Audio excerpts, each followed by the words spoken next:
आज दुनिया के कई हिस्सों में तनाव और युद्ध की खबरें सुनने को मिलती हैं, लेकिन मध्य पूर्व का क्षेत्र हमेशा सबसे संवेदनशील माना जाता है। होने वाली घटनाएं सिर्फ उस इलाके तक सीमित नहीं रहती, बल्कि पूरी दुनिया की राजनीति, अर्थव्यवस्था और आम लोगों की जिंदगी को प्रभावित करती हैं। इस फरवरी 2026 को हालात अचानक तब बदल गए जब और ने मिलकर के कई सैन्य ठिकानों पर बड़े पैमाने पर हवाई हमले शुरू किए। इन हमलों के बाद पूरे क्षेत्र में तनाव तेजी से बढ़ गया और कुछ ही दिनों में यह संघर्ष दुनिया भर की सुर्खियों में आ गया। सवाल ये उठने लगा कि आखिर ये युद्ध क्यों शुरू हुआ, इसमें कौन कौन से देश शामिल हैं, किन जगहों पर हमले हुए और इसका असर पूरी दुनिया पर कैसे पड़ रहा है।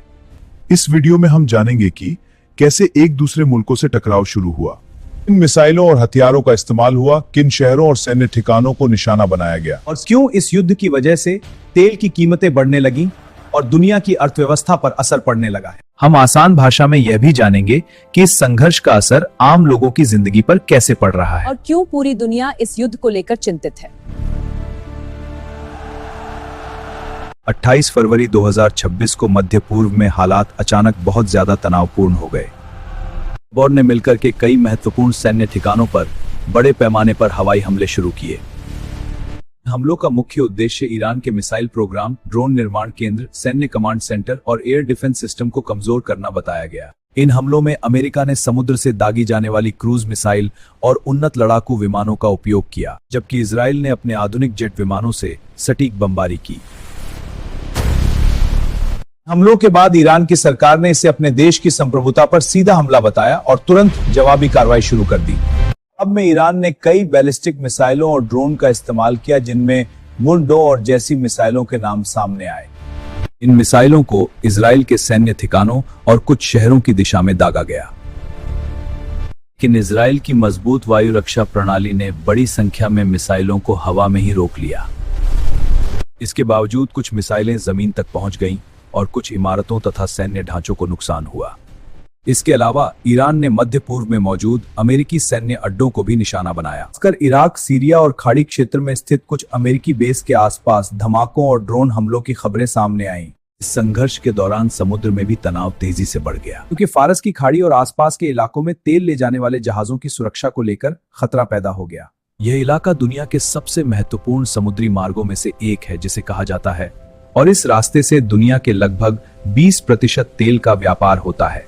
जब युद्ध शुरू हुआ तो कई जहाजों और तेल कंपनियों ने इस रास्ते से गुजरने में खतरा महसूस किया और कुछ ने अपनी सप्लाई अस्थायी रूप से कम या रोक दी। इसी कारण अंतर्राष्ट्रीय बाजार में तेल की कीमतें तेजी से बढ़ने लगी। बाजार में ये डर फैल गया कि अगर युद्ध और बढ़ा तो तेल की सप्लाई कम हो सकती है। इसलिए कई देशों और कंपनियों ने पहले से ज्यादा तेल खरीदना शुरू कर दिया, जिससे कीमत और बढ़ गई। महंगा होने का असर केवल तेल तक सीमित नहीं रहता, बल्कि इसका असर पेट्रोल, डीजल, परिवहन, उद्योग और रोजमर्रा की चीजों की कीमतों पर भी पड़ता है। युद्ध का असर आम लोगों की जिंदगी पर भी साफ दिखाई देने लगा, क्योंकि कई शहरों में सायरन बजने लगे, स्कूल बंद कर दिए गए और लोगों को सुरक्षित स्थानों पर जाने की सलाह दी गई। कई परिवारों ने डर के कारण अपने घर छोड़ दिए, चलो जल्दी निकलो यहाँ से, और सुरक्षित इलाकों में चले गए। युद्ध के कारण व्यापार, उद्योग और अंतर्राष्ट्रीय परिवहन भी प्रभावित हुआ और कई देशों ने अपने नागरिकों को मध्य पूर्व से वापस बुलाना शुरू कर दिया।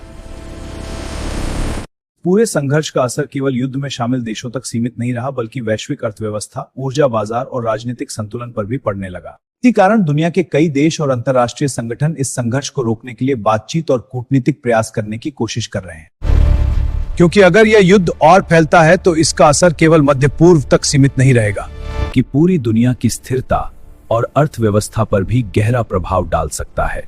पूरे घटनाक्रम को समझने के बाद एक बात साफ दिखाई देती है कि युद्ध केवल 2 या 3 देशों के बीच की लड़ाई नहीं होता, बल्कि उसका असर पूरी दुनिया पर पड़ता है और के बीच बड़ा यह तनाव हमें दिखाता है आधुनिक दुनिया में वैश्विक स्तर पर असर सकता है। जब मिसाइलें दागी जाती हैं, सैन्य ठिकानों पर हमले होते हैं, समुद्री मार्ग असुरक्षित हो जाते हैं, तो उसका असर तेल की कीमतों से लेकर आम लोगों की रोजमर्रा की जिंदगी तक पहुंच जाता है। मध्य पूर्व का यह क्षेत्र दुनिया की ऊर्जा व्यवस्था का एक महत्वपूर्ण केंद्र है, इसलिए यहाँ होने वाली हर घटना वैश्विक अर्थव्यवस्था और राजनीति को प्रभावित करती है। यही कारण है दुनिया के कई देश और अंतर्राष्ट्रीय संगठन लगातार शांति की अपील कर रहे हैं और बातचीत के जरिए समाधान निकालने की कोशिश कर रहे हैं। इतिहास हमें यह भी सिखाता है कि लंबे समय तक चलने वाले युद्ध अंत में केवल नुकसान ही देते हैं, चाहे वह आर्थिक नुकसान हो, मानवीय संकट हो या राजनीतिक अस्थिरता। इसलिए पूरी दुनिया की उम्मीद यही है कि यह युद्ध जल्द समाप्त हो और क्षेत्र में शांति और स्थिरता वापस आए।